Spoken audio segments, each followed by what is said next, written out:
La dominación o uso del poder llevado a niveles extremos y perverso nos da como resultado un sadismo mucho más sanguinario y típico, que es el que todos un poco podemos tener en la mente, pero el sadismo no tiene por qué ser ese tan radical. El sadismo es simplemente que cuando yo ejecute el poder sobre otra persona y perciba mi poder sobre el otro, sienta una cierta descarga y un cierto placer, aunque sea mínimo. Eso ya sería un sadismo. Dominar al otro, personas que dominan, las dominantes, ¿no? Se dan las empresas, se dan las familias, se dan las parejas. Esa dominación del otro puede ser vivido, y seguramente será vivido en algún lugar de nosotros, como placer. No en el placer que podamos entender casi sexual, sino un placer de poder, porque se ejecuta la pulsión, ¿de acuerdo? Permitidme entonces una pequeña introducción del origen de la palabra sadismo, que tiene mucho que ver con todo esto. La palabra sadismo fue acuñada y usada por primera vez en 1834, tarde, ¿no?, dentro del diagnóstico de demencia libertina que Krafft-Ebing le dio al marqués de Sade, que se llamaba Donatien Alphonse François Sade. Lo define de la siguiente manera, lo define de una manera muy simple, pero bueno, es que es la primera. Y dice: excitación al cometer actos de crueldad sobre otras personas. Como veis, es una definición muy simple, que se fija mucho en la crueldad, aunque no tendría por qué haberla en un principio. Podría haber simplemente una dominación y punto. No tendría por qué ser cruel. Pero bueno, es la primera definición que se hace. Voy a hablar un poco, que me parece importante hablar la vida un poco del marqués de Sade, que es muy interesante. Este va a ser un sádico, va a ser un dominante, va a ejecutar el poder de una manera, en mi opinión, reactiva. Vamos a encontrar personas más dominantes, sádicas, innatas, que se les ve desde niños. En este caso, yo creo que es más estructural. Hay mucho dolor, mucho sufrimiento, mucho daño en su vida, y esto le lleva a ejecutar actos sádicos. Además siente culpas, está mal. Luego explicaré bien los dos tipos, que no son tipos, son polos, y todos estamos entre uno y otro. El marqués de Sade, Donatien, nace en 1740 en Francia, en París, y muere en 1814 a los 74 años. Se declara ateo radical, hijo único de un padre militar, diplomático que viaja por toda Europa. Este padre es escritor inédito, es un escritor inédito, que no editó nada. Sin embargo, su hijo, el marqués de Sade, nuestro marqués, guardó sus obras celosamente, las encuadernó, porque él idealizó toda su vida a su padre. Fue quizá la única persona a la cual idealizó, junto con la última mujer que tuvo, quizá Constance. El padre era muy vividor, libertino. A los 4 años, él es criado con la nobleza, pasa parte de su vida con el príncipe también de su misma edad en palacio.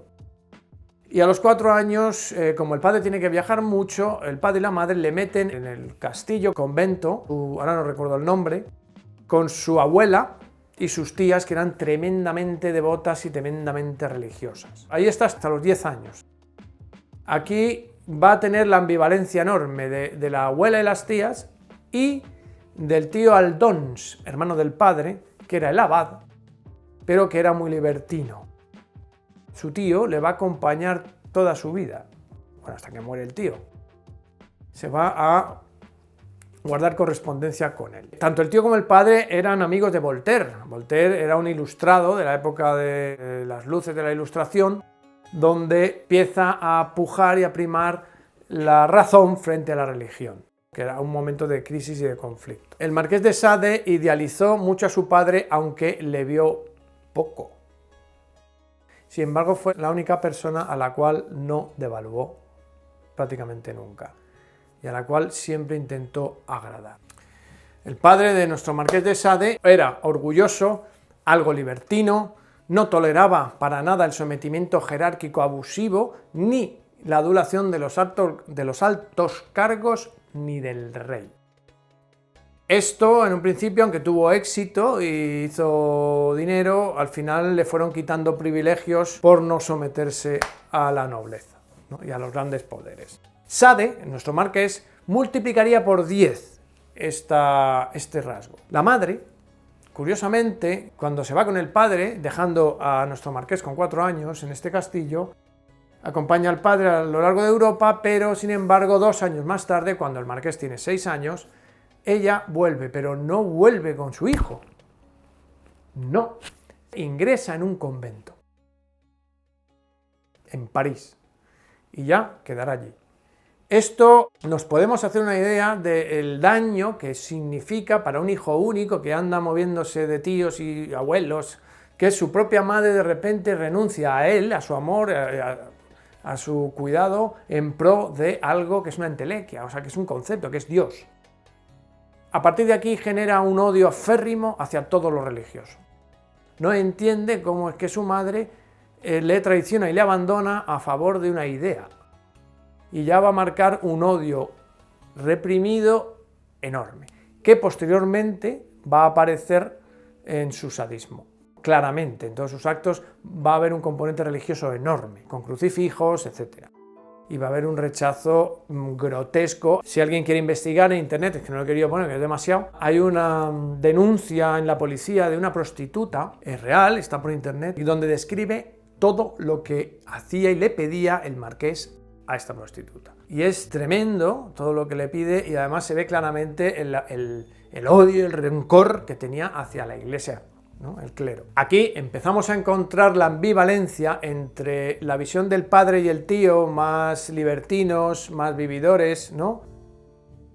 Y la visión de la madre y la abuela y las tías absolutamente religiosas, ¿no? Que era algo que se estaba dando en su sociedad.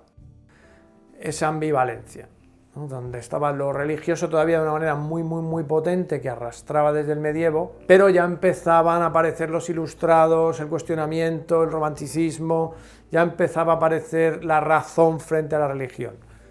Eso se dio en el marqués de una manera muy conflictiva, muy neurótica. Neurosis es conflicto. Entonces, bueno, a los 10 años vuelve a París nuestro marqués de Sade y poco después, a los 14, intenta seguir los pasos de su padre y, animado por su padre, ingresa en la Academia Militar. Curiosamente, un año después, con 15, Francia se ve envuelta en muchas guerras, una de ellas contra los ingleses en Mahón, la toma de Mahón, y le mandan para allá con 15 años. Son guerras muy sangrientas todavía, muy de cuerpo a cuerpo, muy sanguinarias, donde se utiliza todavía mucho cuchillo, la espada, ¿no? Y es brutal todo lo que va recorriendo por Europa, muy joven, él luego en alguna carta lo menciona, experimentando el asesinato de una manera cercanísima, ¿no? Y muy sangrienta. Aquí, en esta época militar, comienza el alterne con prostitutas y empieza a desarrollarse su sadismo, fundamentalmente con prostitutas. También aparece el gasto compulsivo del dinero que le manda el padre y empezamos a encontrar cómo empieza a desarrollar su manipulación afectiva.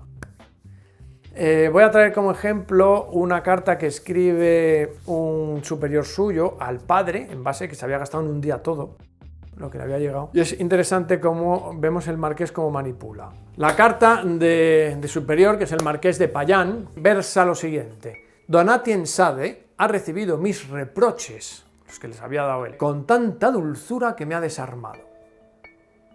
Ya nos va diciendo una cosa, porque él luego no solo no cambiaba, sino que empeoraba. Cada vez era más alocado, cada vez se escapaba más del cuartel, cada vez hacía más lo que le daba la gana y se gastaba más dinero y se iba con más prostitutas, etc.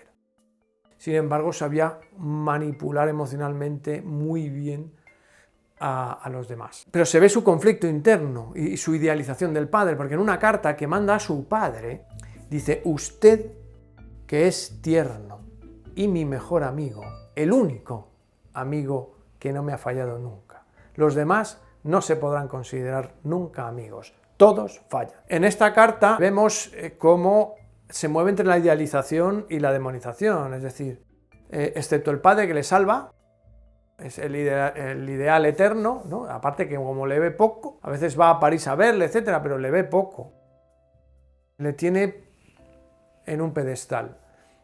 Todos los amigos que se va echando, como en algún momento fallan, porque todos fallamos, no hay nadie perfecto, él ya lo demoniza. Ya me ha traicionado, ya no vale para nada, ya es malo. Entonces, ¿qué ocurre? Que no tiene término medio. Como buen trastorno de la personalidad, porque este hombre tenía un trastorno de la personalidad, evidentemente, como buen trastorno de la personalidad no tiene término medio. O sea, o son idealizados, al principio fundamentalmente, o son demonizados. En el término intermedio no encontramos a nadie. Esto es muy característico de esta personalidad, ¿vale?